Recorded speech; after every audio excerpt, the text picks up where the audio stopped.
이제 하나님의 말씀 요한계시록 7장 13절 말씀입니다.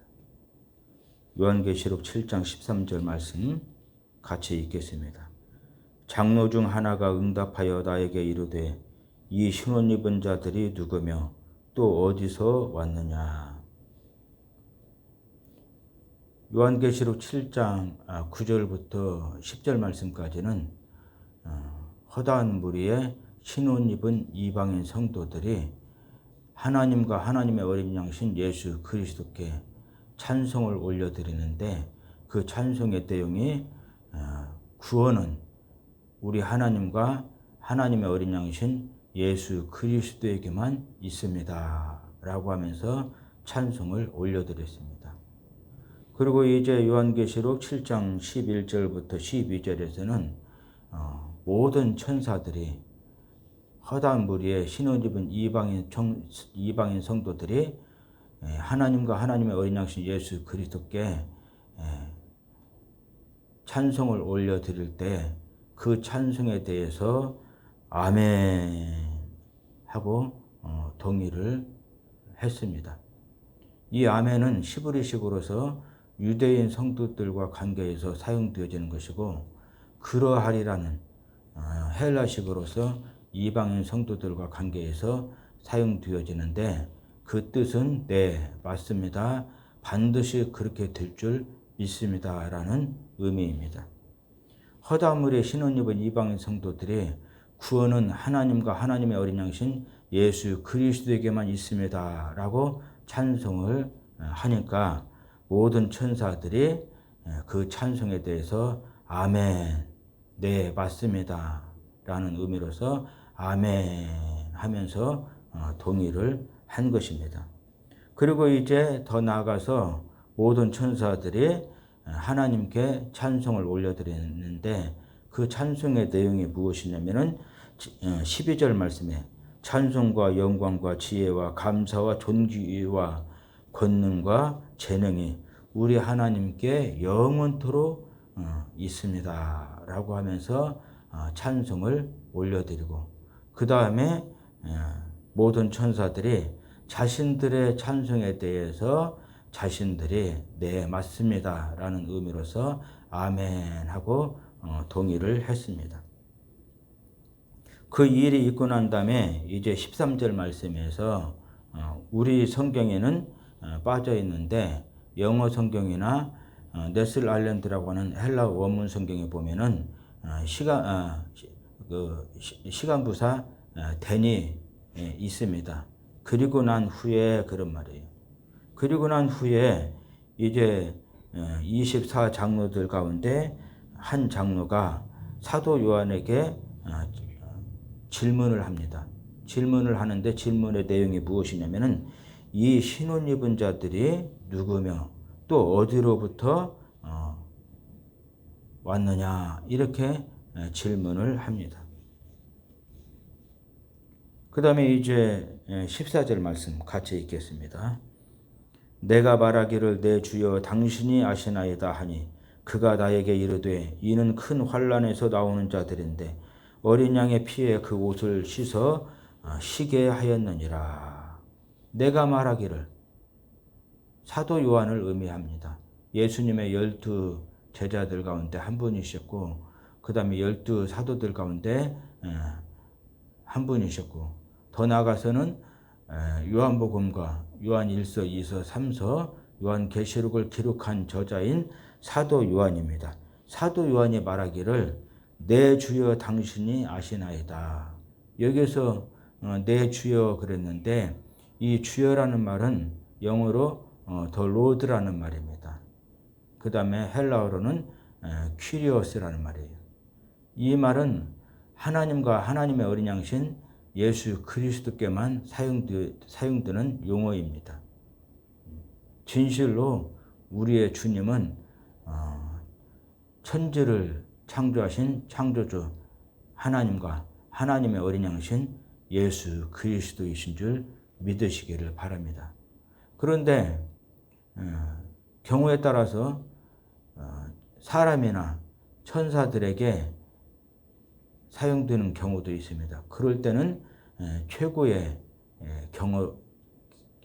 경어이고 그 다음에 최고의 극존칭으로 사용이 되기도 합니다. 지금 사도 요한이 24장로들 가운데 한 장로에게 내 주여라고 하고 있습니다. 최고의 경어를 사용하고 있어요. 최고의 극존칭을 사용해서 내 주여 당신이 아시나이다. 나는 모릅니다. 이 신혼 입은 사람들이 누구이며 어디로부터 나온 사람들인지 나는 모릅니다. 내 주여 당신이 아시나이다. 이렇게 대답을 했습니다. 그러자 이제 24장로 중에 한 장로가 사도 요한에게 말씀을 하십니다.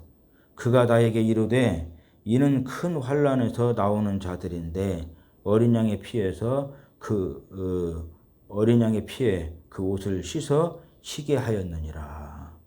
지금 24장로들 가운데 한 장로가 사도 요한에게 말씀을 하시는 거예요. 이는 그랬는데 여기서 이는 지시대명사 디스입니다. 그러니까 지시대명사 DJ입니다.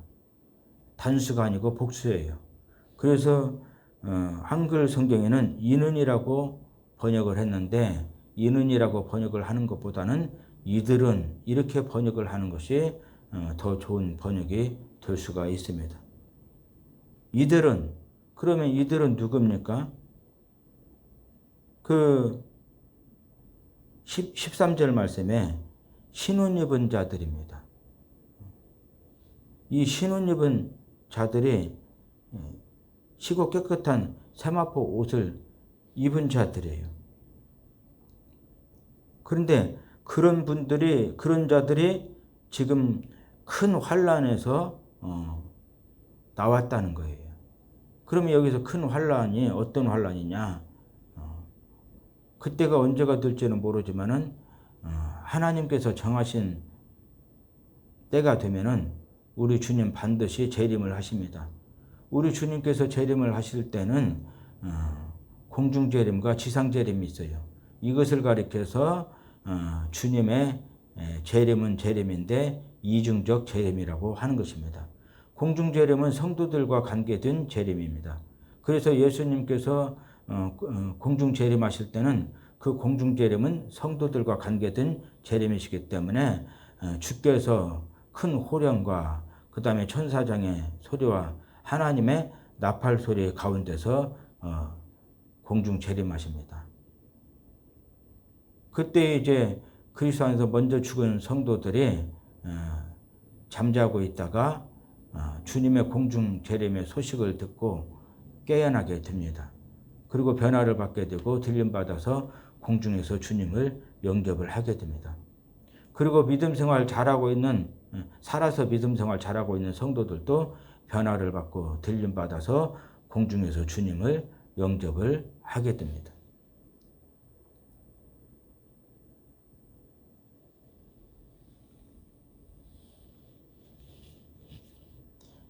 그리고 이제 신랑 되신 그리스도와 신부인 성도가 혼인식을 통해서 한 몸이 되는 그 혼인식을 갖게 되고 혼인잔치에 들어가게 되는데 그 전에 혼인 준비가 있어요. 이 혼인 준비를 가리켜서 제가 여러 번 말씀을 드렸습니다. 성도의 상급 심판이라고도 했습니다. 이렇게 혼인 준비, 다시 말하면 성도의 상급 심판을 통해서 성도들이 희고 깨끗한 세마포 옷을 입게 되고 그리고 신랑 되신 그리스도 앞에서 존귀하고 영광스러운 성도의 몸으로 서게 됩니다. 그리고 신랑 되신 그리스도와 한 몸이 되는 혼인식을 하게 되고 혼인잔치에 들어가게 되는데 그 기간에 지상에서는 7년 대환란이 있어요. 7년 대환란이 있는데 그 7년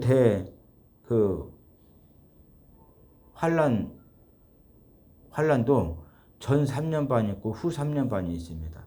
전 3년 반 동안에는 하나님께서 뒤늦게 깨닫고 회개하고 하나님께로 돌아와서 예수 믿고 구원받은 성도들, 하나님의 이름이 기록된 하나님의 인장, 하나님의 도장을 찍어주시고 하나님께서 보호를 해주시고 지켜주십니다.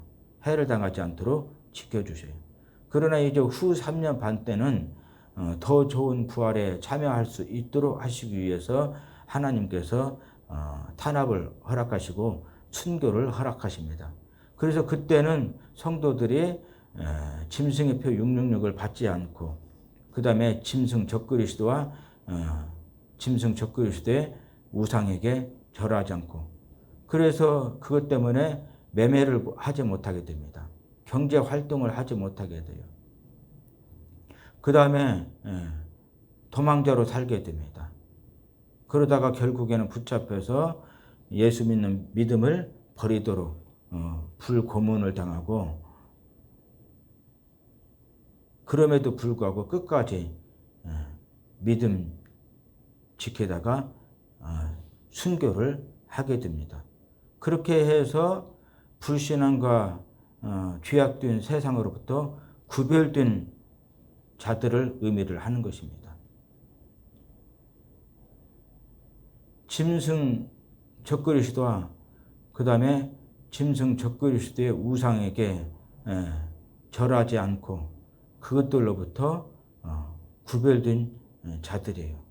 짐승 적그리스도와 짐승의 우상에게 절하지 않고 영적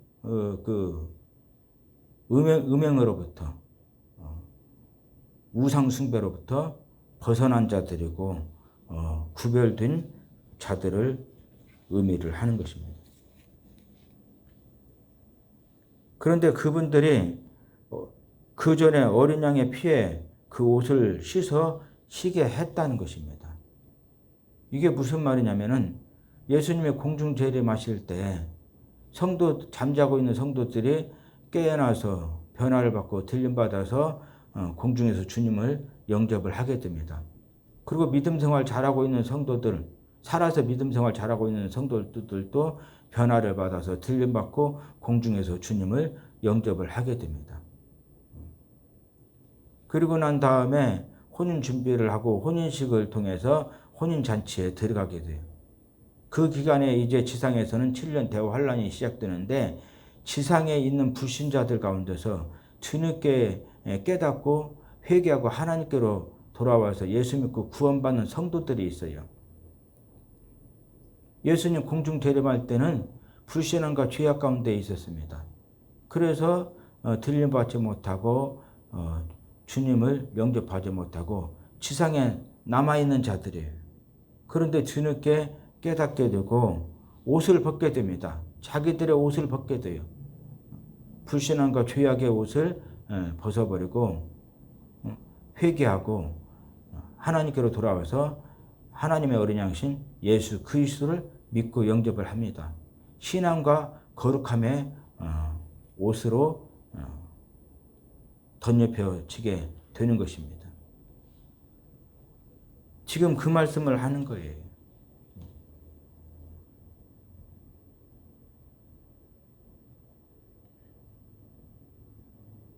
그 다음에 이제 우리 15절 말씀입니다. 15절 말씀 또 같이 읽겠습니다. 그러므로 그들이 하나님의 보좌 앞에 있고 또 그의 성전에서 밤낮 하나님을 섬기매 보좌에 앉으신 이가 그들 위에 장막을 지시리니. 그러므로 원인 이유에 해당되는 접속사입니다. 원인은 14절입니다. 그러므로는 원인 결과에 해당되는 접속사예요. 그러면 원인은 어떤 내용이냐면 14절에 있습니다. 예수님 공중 재림하실 때는 믿지 않았어요. 그래서 들림받고 휴거해서 공중에서 주님을 영접하지 못합니다. 지상에 남아있어요. 그러다가 뒤늦게 깨닫고 회개하고 하나님께로 돌아와서 하나님의 어린 양신 예수 그리스도를 믿고 영접하고 그 다음에 죄사함을 받게 됩니다. 인류의 시준 아담과 하와가 범한 원죄를 사함받게 되고, 그 다음에 본인들이 태어나서 죽을 때까지 범하는 자범죄를 사함받게 됩니다. 자범죄도 하나님과의 관계에서 범하는 신앙적이고 영적인 죄가 있고, 사람들과의 관계에서 범하는 윤리적이고 도덕적인 죄가 있는데, 그런 죄들을 한 번에 완전히 영원토록 대신 속죄를 받게 됩니다. 그리고 죄값으로 말미암아 이르게 된 사망 가운데서 구원함을 받게 되고, 하나님의 성령을 선물로 받게 됩니다. 성령으로 말미암아 거듭남의 비밀에 참여를 하게 돼요. 그래서 지옥 백성이 천국 백성이 되고, 마귀의 백성이 하나님의 백성이 되고, 죄인이 의인이 되는 역사가 일어나게 됩니다. 그 다음에 7년 대환란 전 3년 반 동안은 하나님께서 하나님의 인을 쳐주시고, 하나님께서 보호를 해주시고 지켜주시니까 해를 당하지 않습니다. 그러나 7년 대환란 후 3년 반 때는 하나님께서 더 좋은 부활에 참여할 수 있도록 하시기 위해서 탄압을 허락하시고 순교를 허락하셔요. 그때 이제 이 성도들이 짐승의 표 666을 받지 않습니다. 그리고 짐승 적그리스도와 짐승 적그리스도의 우상에게 절하지 않습니다. 그것 때문에 이제 매매를 하지 못하게 돼요. 경제 활동을 하지 못하게 됩니다. 취직을 할 수가 없어요. 물건을 사고 팔 수가 없습니다. 그 다음에 이제 도망자로 살게 되는 거예요.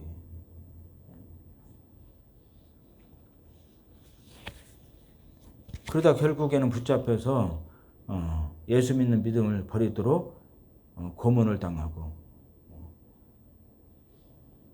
그렇지만은 끝까지 믿음 지키면서 순교를 하게 됩니다.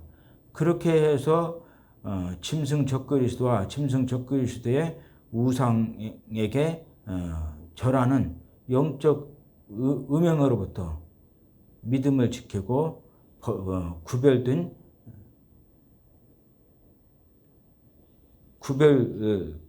것입니다. 불신앙과 죄악된 그 세상으로부터 벗어나서 믿음을 지키고 구별된 것입니다. 그것이 바로 이유예요. 그렇기 때문에 이제 결과로서는 그들이 하나님의 보좌 앞에 있게 될 것이라는 것입니다. 이 보좌는 다른 말로 표현하면 왕자라고 할 수가 있어요. 하나님이 앉아 계시는 하나님의 보좌 앞에 있게 될 것이라는 거예요. 이게 얼마나 큰 축복인지 사람의 말로는 표현을 할 수가 없습니다. 이해를 돕기 위해서 말씀을 드리자면은, 왕이 앉아있는 그 보좌 앞에 있게 된다는 거예요. 대통령이 앉아있는 그 보좌 앞에 있게 된다는 거예요. 이게 얼마나 큰 축복인지 몰라요.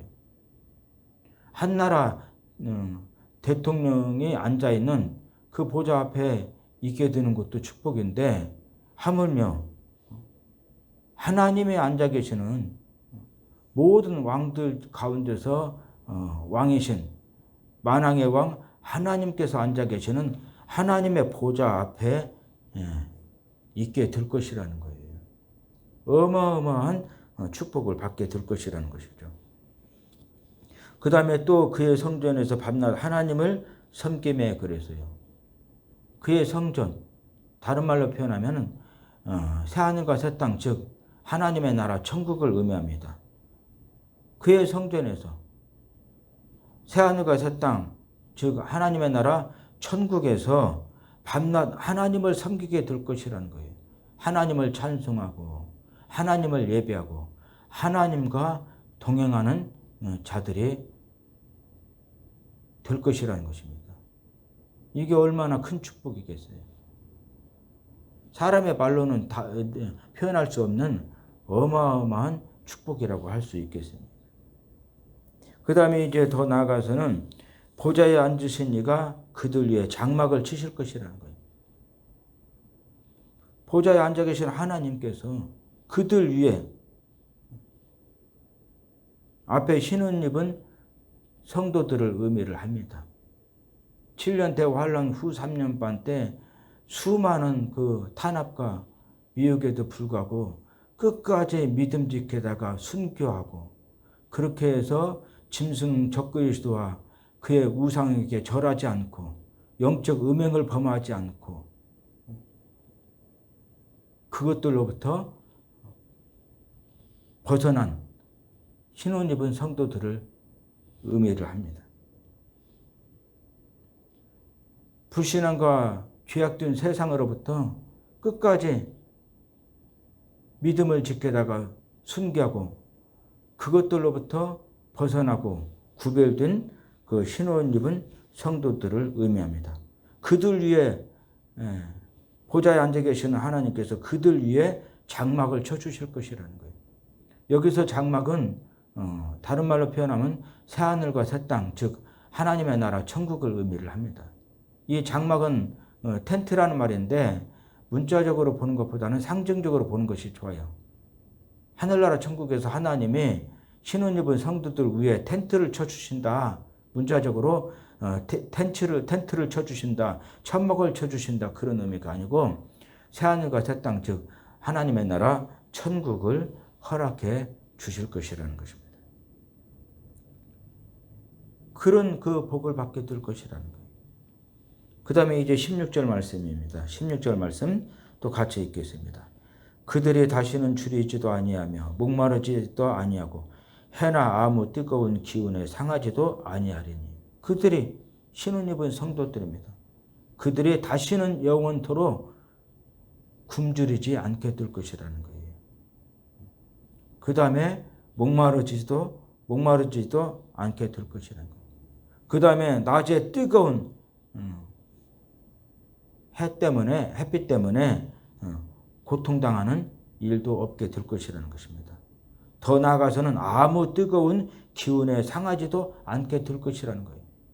이 말씀이 무슨 말이냐면 아무 뜨거운 기운에 상하지도 아니하리니. 이 말씀이 무슨 말씀이냐면은 7년 대환란 후 3년 반 때 짐승의 표 666을 받지 않습니다.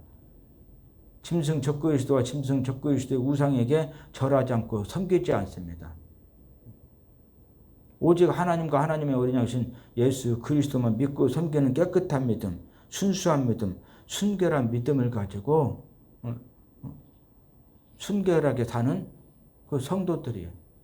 그러다 보니까 이 성도들을 붙잡아서 고문을 합니다. 예수를 버리도록 고문을 해요. 믿음을 버리도록 고문을 합니다. 그런데 고문을 하는데 그 고문이 어떤 고문이냐면은 불고문을 의미를 하는 것입니다. 예수를 버리도록 믿음을 버리도록 불고문을 당하게 되는데 하늘나라 천국에서는 다시는 영원토록 불고문 당하는 고통이 없게 될 것이라는 거예요. 그러면서 이제 그 이유에 대해서 말씀을 하고 있는데 17절 말씀입니다. 17절 말씀 같이 읽도록 하겠습니다. 이는 보좌 가운데 계신 어린 양이 그들의 목자가 되사 생명수샘으로 인도하시고 하나님께서 그들의 눈에서 모든 눈물을 씻어 주실 것입니다. 이는 그 이유에 대해서 지금 말씀을 하는 거예요. 신혼 입은 성도들이 하늘나라 천국에서 다시는 영원토록 굶주리지 않게 되고 목마르지 않게 되고 낮에 뜨거운 햇빛 때문에 고통당하지 않고 그 다음에 붙잡혀서 예수를 버리도록 불고문 당하는 그런 고통을 당하지 않게 될 것이라는 거예요.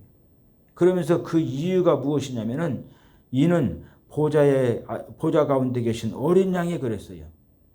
보좌에는 누가 앉아 계십니까? 하나님이 앉아 계시죠. 그리고 보좌 가운데 계신 어린 양이 그랬어요. 하나님께서 보좌 가운데 앉아 계십니다. 그리고 하나님의 어린 양이신 예수 그리스도께서 보좌 가운데 앉아 계시는 하나님과 함께 보좌 가운데 앉아 계십니다. 그렇게 해서 보좌에 앉아 계시는 하나님과 하나님의 어린 양이신 예수 그리스도께서 그들의 목자가 되실 것이라는 거예요. 신혼 입은 성도들의 목자가 되실 것이라는 것입니다. 우리 하나님과 하나님의 어린 양신 예수 그리스도는 우리가 이 현세에서 이 땅에서 사는 동안만 우리의 목자가 되시는 것이 아니에요. 우리 하나님과 하나님의 어린 양신 예수 그리스도께서는 현세에 우리가 이 땅에 사는 동안에도 우리의 목자가 되셔서 가장 좋은 곳으로 우리를 인도해 주십니다. 과정상 힘들고 어려움이 있겠지만은 결국에는 가장 좋은 곳으로 우리를 인도해 주세요. 그런데 그렇게 끝나는 것이 아니고 내세에서도 하늘나라 천국에서 영원토록 우리의 목자가 되셔서 우리를 인도해 주시는 줄 믿으시기를 바랍니다. 지금 보좌에 앉아 계시는 하나님과 그 다음에 하나님의 어린 양신 예수 그리스도께서 신혼 입은 성도들의 목자가 되어 주셔서 그들을 인도하시는데 어디로 인도하십니까? 생명수 샘으로 인도하실 것이라는 것입니다. 여기서 생명수 샘이 무엇을 의미하겠습니까? 생명수 샘이라고 하니까 그냥 생명수 샘이지요. 이렇게만 알고 있는 분들이 참 많습니다. 하나님 보좌에 앉아 계시는 하나님과 하나님의 어린 양신 예수 그리스도께서 현세에서 세상 사는 동안에도 목자가 되셔서 하나님의 권세와 능력을 가지고 가장 좋은 곳으로 인도해 주시는데 그것으로 끝나지 않고 내세에서도 하늘나라 천국에서 목자가 되셔서 성도들을 인도해 주신다는 것입니다. 성도들을 인도해 주시는데 어디로 인도해 주시느냐? 생명수 샘으로 인도를 해 주신다는 거예요. 그러면 이 생명수 샘이 무엇인가? 생명수 샘이 무엇인가 질문을 하면은 대부분 생명수 샘이죠. 이렇게 대답을 합니다. 이 생명수 샘이 무엇인가? 우리 요한계시록 한번 보겠습니다. 22장입니다. 요한계시록 22장 1절 말씀부터 2절 말씀까지인데 자세한 내용들은 나중에 요한계시록 22장 말씀 드릴 때 그때 한 구절 한 구절 자세하게 말씀을 드리도록 하겠습니다. 지금 시간이 없으니까 이해를 해 주시기를 바랍니다. 요한계시록 22장 1절 말씀 같이 읽겠습니다. 또 그가 수정같이 맑은 생명수의 강을 내게 보이니 하나님과 및 어린 양의 보좌로부터 나와서 생명수 강이 생명수 샘이 다른 말로는 영생수 강이라고도 합니다. 영생수 샘이라고도 해요. 영생이 쏟아져 나오는 영생수 강, 영생수 생명이라고도 하는데 이 생명수 강이 누구에게로부터 나옵니까? 하나님과 하나님의 어린 양신 예수 그리스도께로부터 흘러나온다는 거예요. 그래서 이 생명수 강은 생명수 샘은 누가 주십니까? 보좌에 앉아 계시는 하나님과 하나님의 어린 양신 예수 그리스도께서 주시는 거예요. 그 다음에 2절 말씀 같이 읽겠습니다. 길 가운데로 흐르더라. 강 좌우에 생명나무가 있어 12가지 열매를 맺되 달마다 그 열매를 맺고 그 나무 잎사귀들은 만국을 치료하기 위하여 있더라. 길 한가운데로 흐르더라는 거예요. 그런데 한글 성경에는 그냥 길이라고 쓰여져 있는데 영어 성경이나 네슬 아일랜드라고 하는 헬라 원문 성경을 보면은 큰이라고는 형용사가 있습니다. 큰 길 한가운데로 흘러가더라는 거예요. 그러니까 이 생명수 강이 생명수 샘이 어마어마하게 큰 강이라는 것을 알 수가 있어요. 보좌에 앉아 계시는 하나님과 하나님의 어린 양신 예수 그리스도께로부터 흘러나오는 생명수 강이 어마어마하게 큰 강이에요. 큰 길 한가운데로 흐르더라는 거예요. 그리고 강 좌우에 생명나무가 있어 12가지 열매를 맺되 달마다 그 열매를 맺고 그 나무 잎사귀들은 만국을 치료하기 위하여 있더라는 거예요. 하나님과 하나님의 어린 양신 예수 그리스도께로부터 생명수 강이 큰 생명수 강이 흘러나오는데 그 큰 생명수 강이 2절에서 두 종류의 사역으로 나타나게 됩니다. 하나는 12종류의 생명나무 실과를 맺을 수 있도록 그렇게 역사를 해 주셔요. 그럼 12종류의 생명나무 실과가 무엇이겠습니까?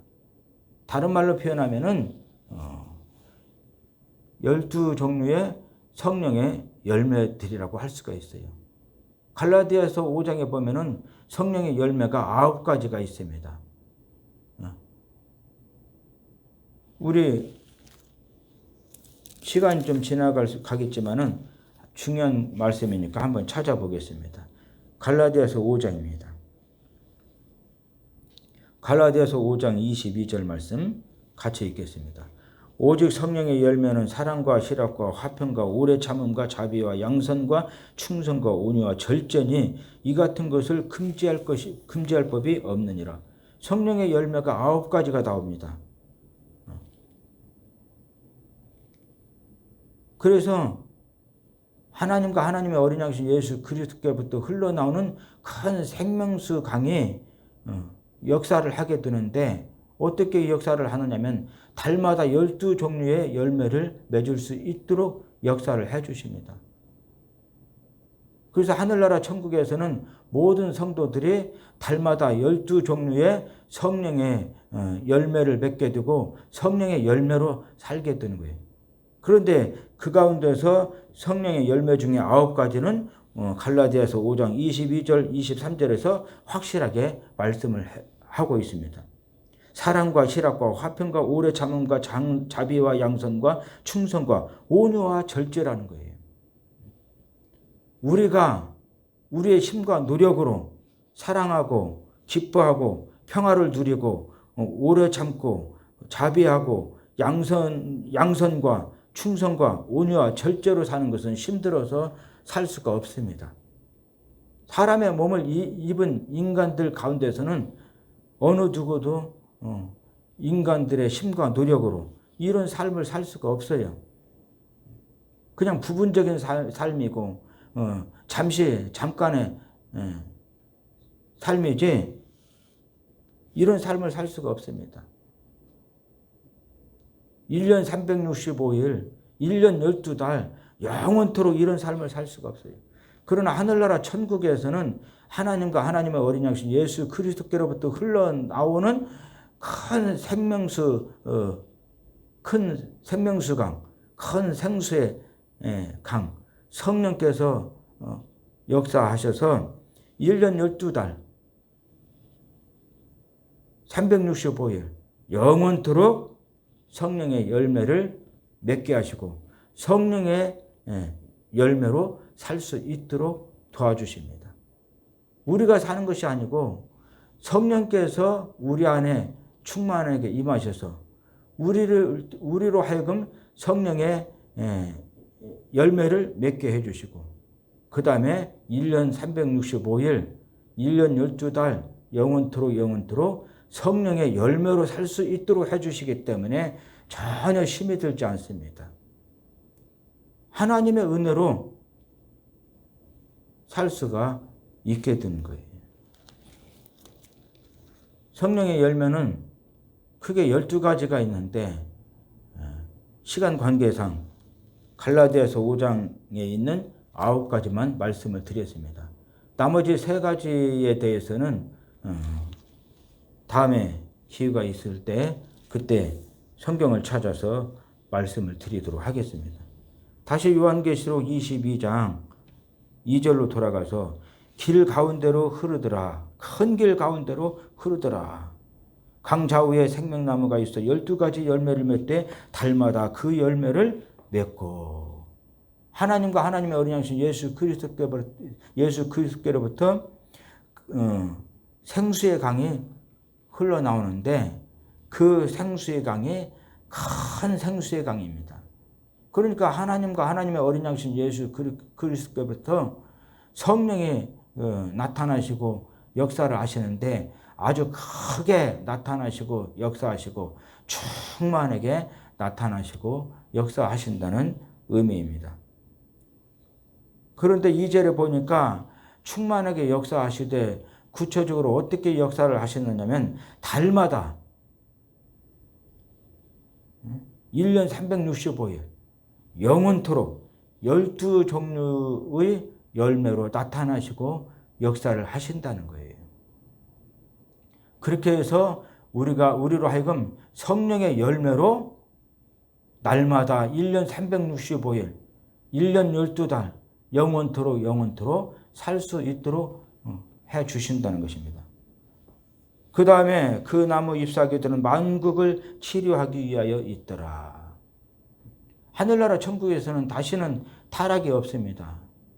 다시는 사망이 없고 그 다음에 질병이 없고 눈물이 없습니다. 그렇지만은 있다 할지라도 성령께서 역사를 하십니다. 어떻게 역사를 하십니까?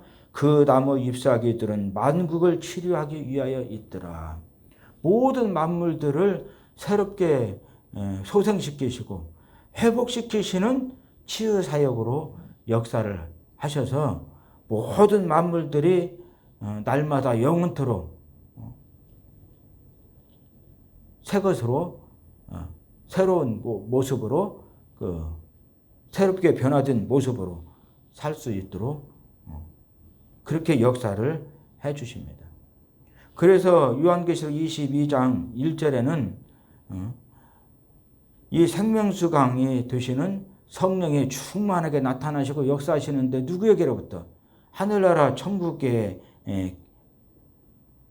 보좌 가운데 앉아 계시는 하나님과 하나님의 어린 양이신 예수 그리스도께로부터 나타나시고 역사를 하십니다.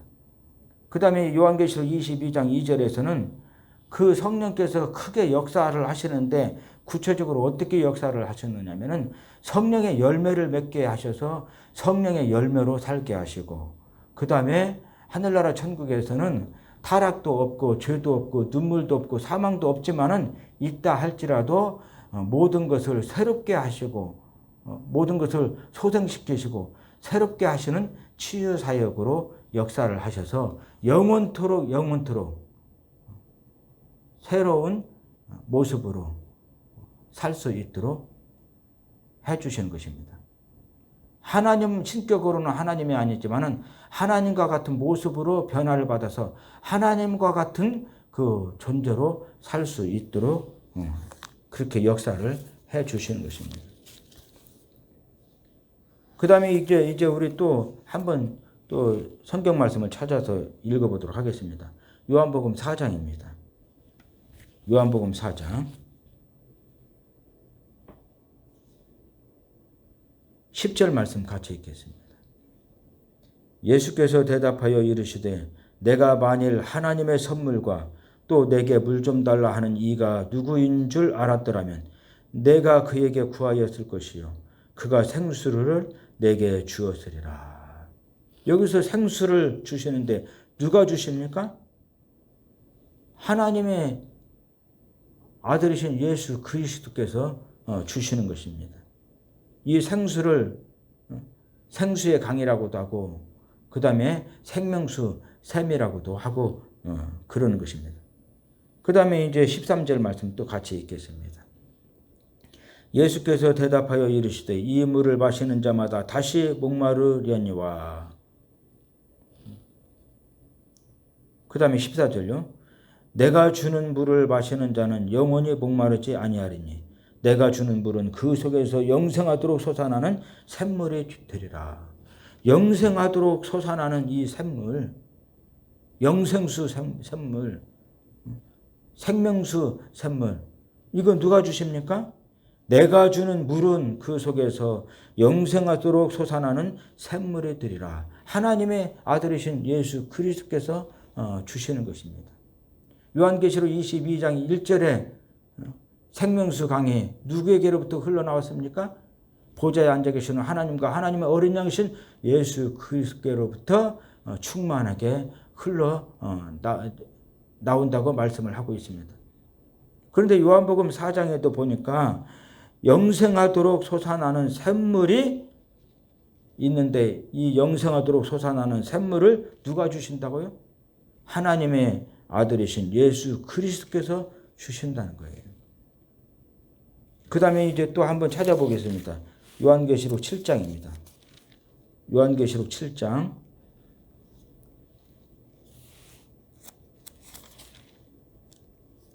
요한계시록 7장 37절 말씀.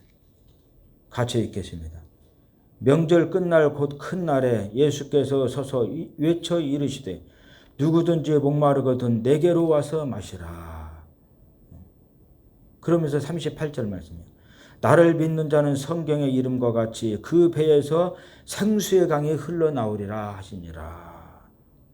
생수의 강. 다른 말로 표현하면 생명수 샘이라고도 할 수가 있습니다.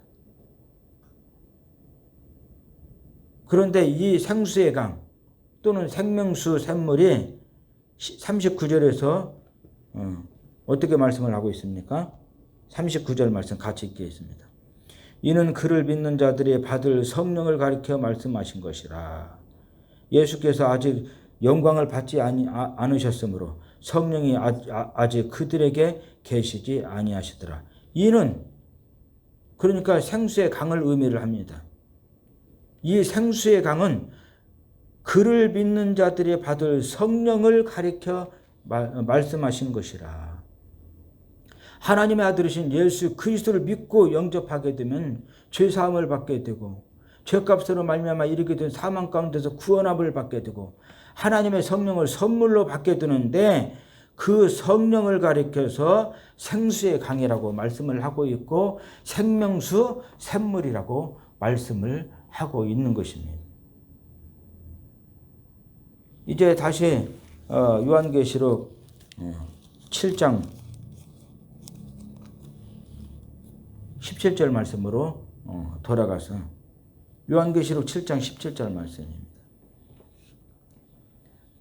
같이 읽겠습니다.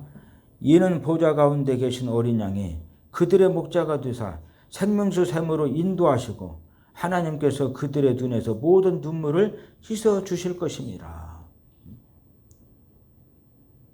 지금 보좌에 누가 앉아 계십니까?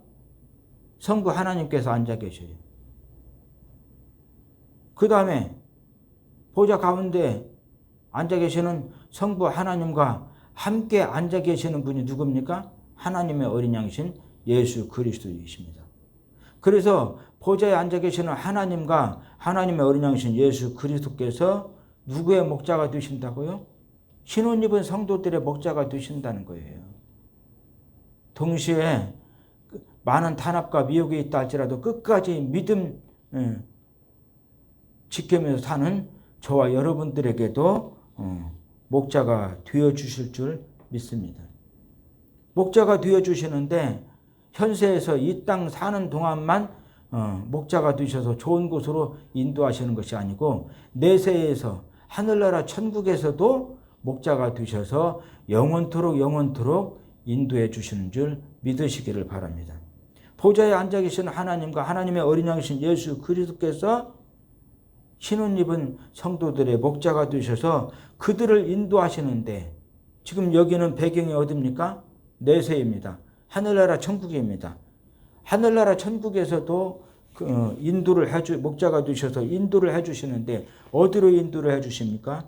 생명수 샘으로 인도를 해주시는 것입니다. 그러면 이 생명수 샘이 무엇입니까? 말씀을 찾아서 읽어봤죠? 생명수 샘, 생명수 강은 무엇을 의미한다고 했습니까? 성령을 의미한다고 말씀을 드렸습니다.